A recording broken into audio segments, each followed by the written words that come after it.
All right, Code Keepers, it's been a little bit. It's been a while. It's been a while. Today we want to talk about Black history versus Black power. Specifically, as it relates to President Trump and the recent Black history event that happened at the White House. Well, first of all, we want to make sure this point is really understood. This was the annual Black history event. Annual. It's happened before. It's happened with previous presidents. It's been happening for the last 20, 30 years. This is nothing new. This is nothing new. But with that being said, when we look at the concepts that we have of the MAGA administration, many would say that they're very anti-Black. And if that's true, then to have a Black history event when your legislative actions, when your political actions are anti-Black. Now, I'm not talking anti-DEI, I'm talking about anti-Black, right? If that's true, then the fact that a Black history event occurred again under the Trump administration, because it happened under his earlier reign, when he was in charge before, he had 4 of them. But this shows that there is a recognition. There's a understanding that there is a unrealized Black power. That if I can pander to, if I can market to, if I can quote unquote speak to, I can keep that Black power at bay. I can keep people happy and confused and arguing, and I'm on this side, I'm on that side. There's a recognition, the fact that the event happened, there's a recognition that there's a power there that can't be ignored. Well, it's time to wake the sleeping giant. So,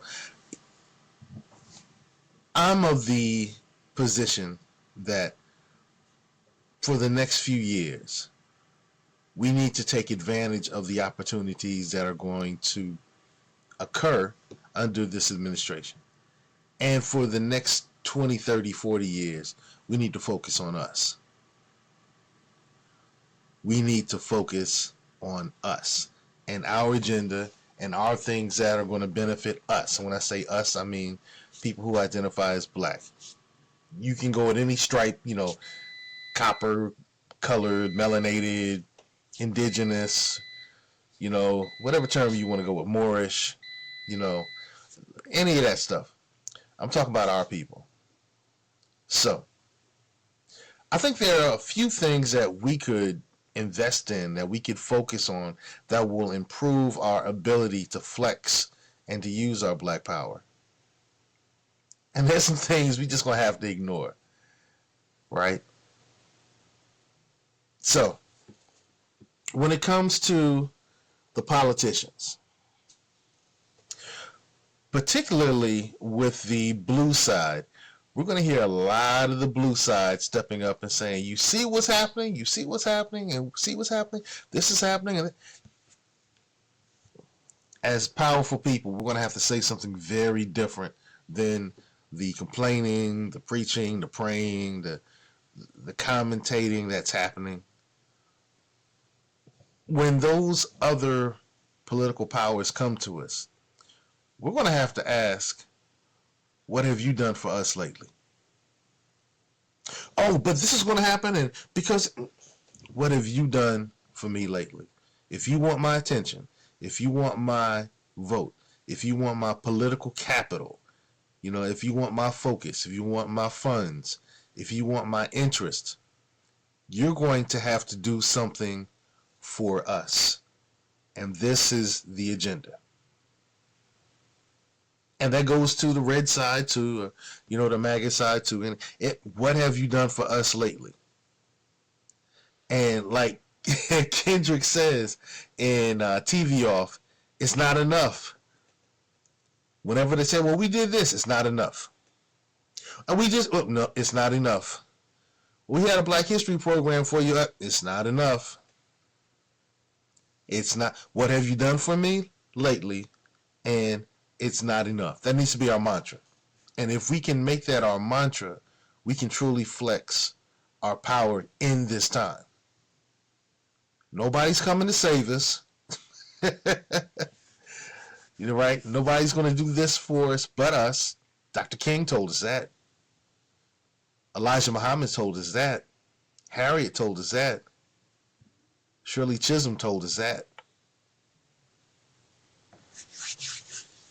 Noble Drew Ali told us that. Marcus Garvey told us that. Yeshua taught us that. Yeah, read your Bible. Yeshua said that. You got to do for self. You got to do for self. We got to do for self.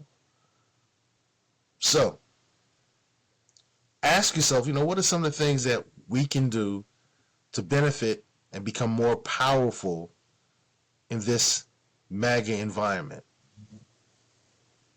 Because complaining ain't going to do it. Singing and making memes and having funny things, that ain't going to do it.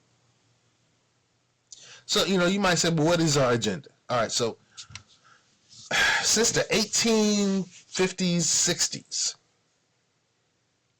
we wanted equal access to our tax-paying benefits. We haven't had that. We wanted a fair experience with the justice system, a fair experience with the boots on the ground. That's the criminal justice system. That's the police. Right? And, our position is, hey, pay good police and punish bad policing. And we need reparations for the descendants of foundational Black Americans. Once again, yeah, reparations ain't for every. It's not just the color of your skin. It's lineage. It's lineage based. And so, to our, Jamaican family, hey, stay out of our way or support us as we move towards reparations here in the United States of America. And we'll help you against France and Spain, who ripped apart Jamaica. For our, Trinidadian brothers and sisters, hey, work with us here. Don't get in the way. Work with us, and we'll help you fight Britain and, let me see, Trinidad and Tobago. That's Britain primarily, right? They owe y'all. Our Dominican brothers and sisters, France and Spain. Our Haitian brothers and sisters, peace to the Zoes, France. They owe y'all. But y'all got to stop standing up and saying, we don't need that. No, cause you don't speak for us because you're not foundational. So we salute the fact that you're Kenyan. We salute the fact that you're Ghanaian. We love that Nigerian thing, right? Right? We're foundational. And you got to stay out of our fight or support us from the back. All right, so let's get back to it. Those are things that we're fighting for. So when the politicians say, hey, you see all the things that MAGA is doing? What have you done for it lately? What have you done for us lately? And whatever they say, it's not enough. Well, we fought for this. It's not enough. It's not specific enough. Dr. King said something specific happened to the Negro, something specific should happen for the Negro. Of course, some of that things that Dr. King said, we didn't pay attention to it. We stupidly keep talking about the I Have a Dream speech, which he recanted 3 years later on TV. Should we continue pushing something that the Creator took away from us? That's my question. So look at the revolutionary things that King was talking about. Do you realize that King, before he was killed, was in the works with another group with SNCC who were working on a Christmas spending boycott? He's working on a Christmas spending boycott. Then he gets killed. He's working on a project where he's working with the Nation of Islam. Then he gets killed. And Dr. King kind of outlined a lot of that in some of his speeches towards the end. He was saying, hey, we got our own insurance companies. We should have our money with them. We have our own banks. We should have our money with them. We have our own shops and supermarkets. We should spend our money with them. Dr. King was saying this. Noble Drew Ali was saying this. Marcus Garvey was saying this. Maggie Lena Walker was saying this. We just got to act on it. So, Black History versus Black Power. So what that Tiger Woods was there? When did he join us? Love the brother. Love his pops. And it's not enough. It's not enough.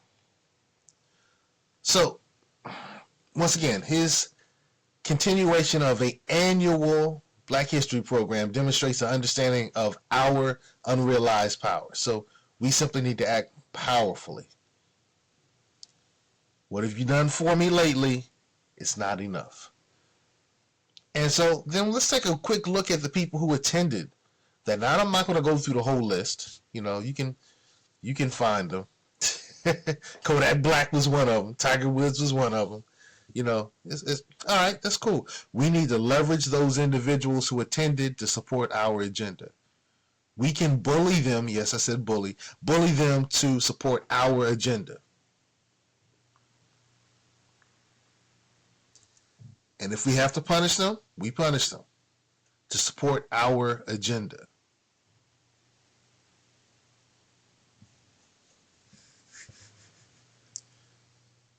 Now, we can also take this opportunity to make a lot of money. We can take this opportunity to make some money. So I say let's make some money, right? One of the ways that we can do that is by releasing product. So let's do this for a second.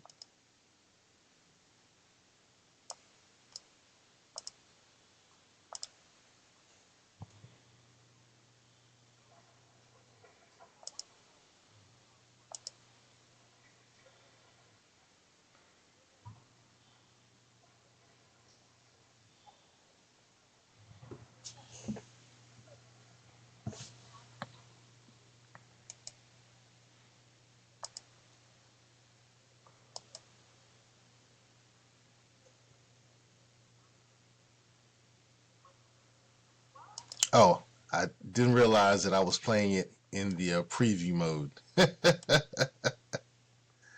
All right, so I need to switch out of that. That's crazy. All right, let's see if I can. Nah. All right. I'm not going to be able to make that work. All right, we'll get back to that later. All right, so let's talk about investments. That'll wrap us up for tonight. Investments. In this MAGA environment, these are just a few ideas that I'm just kicking around. I'm sure you can come up with some ones that are more profitable or things that will work out even better for your particular situation. But we need to invest in some of the things that police officers use. As a simple Google search, what do police departments spend their money on? You know, President Trump's administration on day one signed an executive order that made the national database of bad police people disappear. So now when an incident happens, they cannot be reported internally by the police departments nationwide. It can't happen. So we can invest in things that police officers use. They're going to buy them. They're going to buy them anyway. That might be repulsive to you. That might be repugnant to you. That's fine. Then don't use that particular investment. You can position your business to provide the government with some of the services that they're going to miss from the laid off federal workers. There's opportunities there. You can position your business to provide those services. The government pays for everything. The government does very little itself. You can provide opportunities for you and yours if you position your business to take advantage of the opportunities that are going to happen under this MAGA administration. If you're in the real estate, look, DC, the properties in DC are flooding the market. Prices are going to come down. Baltimore, PG County, all that whole area is being impacted. And throughout the United States, you can look and find the areas that are being most impacted by some of the decisions of the MAGA team, right? And wherever they're being impacted, you're going to see that house and housing prices are going to drop. All right, so you could take advantage of those situations. No, you don't have to be the one swinging the hammer to invest in them. You can, there are REITs and things. REITs are real estate investment trusts that you can get involved in. So there are opportunities, and I'm not telling you exactly what you need to do. I think you should research it and find out what works best for you and your situation, your risk tolerance, all of that. Find what works for you and make it work. But the more financially stable, the stronger that you are, the better we can force and compel people to act on our agenda, because it takes resources for people to act on our agenda. All right. We also can invest in ourselves. And that means that we need to pay more attention to highlighting our works, our accomplishments, our history, and the narratives that support us than anything else someone else is doing. We should be our own speakers. We should be our own promoters. We should be promoting us, our power, our opportunities, because no one else is going to do it. No one else is going to do it. History has shown us that. No one else is going to do it. But if we promote ourselves, our agenda, our accomplishments, our history, our works, then we become even stronger politically, socially, culturally, financially. And the stronger we become, the more we can compel whatever governing body there is to do our will. In other words, we got to start acting like we're powerful. So, the thing about this Black History event is it proved, and it showed me, and hopefully it showed you as well, that we're valuable enough not to be neglected. And it's symbolism over substance. It's, like Rush Limbaugh used to say, symbolism over substance. I know some of you are going to balk that I use Rush Limbaugh's name. But it's symbolism over substance. It means nothing. It appears like it's a big thing, but it means nothing. But if we do the things that I just discussed better, then we'll put ourselves in a position where we can make the changes we want to see in our world. Because once again, we are the global majority. We are the global majority. Black history versus Black power.